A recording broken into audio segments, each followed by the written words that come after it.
Hello, നമ്മളിന്ന് പാൽക്കപ്പയും ബീഫും ആണ് തയ്യാറാക്കാൻ പോകുന്നത്. തക്കാളി, ഉള്ളി, ഇഞ്ചി വെളുത്തുള്ളി പേസ്റ്റ്, ബീഫ്. കുക്കറിലാണ് ബീഫ് കറി ഉണ്ടാക്കുന്നത്. വെളിച്ചെണ്ണ ഒഴിച്ചു കറുകപ്പട്ട, ഏലക്ക, ഗ്രാമ്പു, ഉലുവ, കടുക്, വലിയ ജീരകം എന്നിവ ചേർത്ത് കൊടുക്കുക.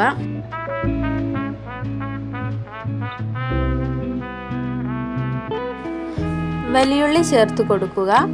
പച്ചമുളക്, ആവശ്യത്തിന് ഉപ്പ് ചേർക്കുക. എന്നിട്ട് വലിയുള്ളി നല്ലോണം വെന്ത് വരാൻ കാത്തു നിൽക്കുക.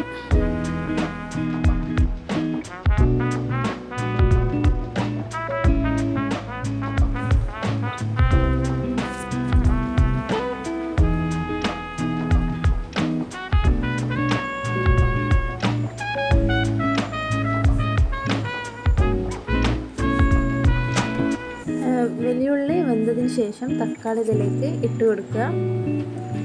തക്കാളി നല്ലോണം വെന്ത് വരണം.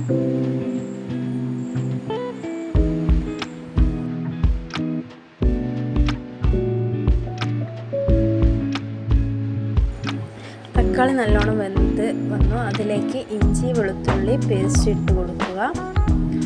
ഇത് നല്ലോണം യോജിപ്പിക്കുക. സെപ്പറേറ്റ് ബീഫിലേക്ക് മസാല ചേർത്ത് കൊടുക്കുക. ആവശ്യത്തിന് ഉപ്പിട്ട് കൊടുക്കുക.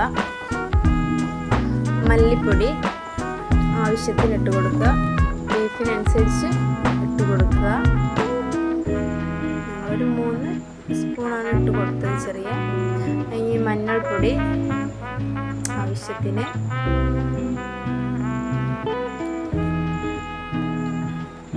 അതിലേക്ക് മീറ്റ് മസാല ചേർത്ത് കൊടുക്കുക. ഇൻസ്റ്റൻറ്റ് അതാണ് ഞങ്ങൾ ചേർത്തത്.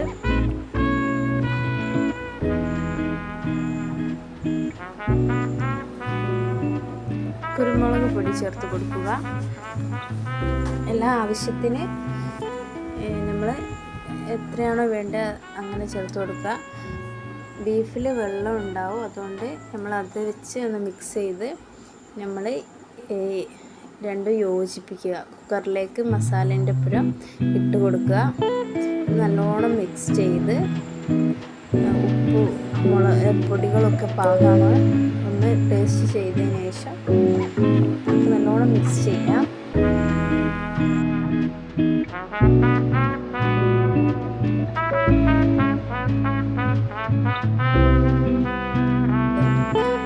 വെള്ളം ആവശ്യത്തിന് ബീഫിനനുസരിച്ചാണ്. ബീഫിൽ എന്തായാലും വെള്ളം ഉണ്ടാവും. ഇനി നമുക്ക് ബീഫ് ഒരു 5 വിസിലിന് നമുക്ക് വെയിറ്റ് ചെയ്യാം. ഇനി നമുക്ക് പാൽക്കപ്പയുടെ റെസിപ്പി നോക്കാം. ആദ്യം ഒരു കടായിലേക്ക് വെളിച്ചെണ്ണ ഒഴിച്ച് കൊടുക്കാം. വെളിച്ചെണ്ണ ചൂടായിട്ട് കടുക്, പച്ചമുളക് കുറച്ച് അത്യാവശ്യം വേണം. ഒരു 5-8 വേണം. നമ്മൾ ഇട്ട് കൊടുക്കുക. അതിലേക്ക് ചെറിയുള്ളി അത്യാവശ്യം ഒരു 2 ടേബിൾ സ്പൂൺ അത്ര ചെറിയുള്ളി. കറിവേപ്പില ഇട്ട് കൊടുക്കുക.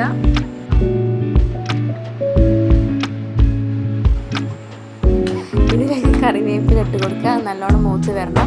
നമ്മൾ നേരത്തെ പൂള വേവിച്ച് വെച്ചിരുന്നു കേട്ടോ. ആ പൂള നമുക്ക് ഇതിലേക്ക് ചേർത്ത് കൊടുക്കാം. ഇത് രണ്ടും മിക്സ് ചെയ്യാം. പൂള ഒരു 2-3 വിസിൽ നല്ലോണം ഒടിഞ്ഞ് കിട്ടണത് അങ്ങനെ വേവിച്ച് വെച്ചിരുന്നു നേരത്തെ. നിങ്ങളും അങ്ങനെ ചെയ്യാം. രണ്ടും യോജിപ്പിക്കുക. ഇനി ഇതിലേക്ക് മെയിനായിട്ട് തേങ്ങാപ്പാൽ. ഇത് ഒരു തേങ്ങയുടെ പാലാണ് എടുത്തത്. തേങ്ങാപ്പാലാണ് ഒഴിച്ച് കൊടുക്കേണ്ടത്. നല്ലോണം തേങ്ങാപ്പാൽ ഒഴിക്കുക. ഈ തേങ്ങാപ്പാലും പൂളയും നല്ലോണം യോജിപ്പിക്കുക. ഇത് കുറച്ച് റിസ്ക് ഉള്ള പണിയാണ്. നമ്മൾ നല്ലോണം അങ്ങോട്ടും ഇങ്ങോട്ടും ഇട്ട് എടുക്കുക.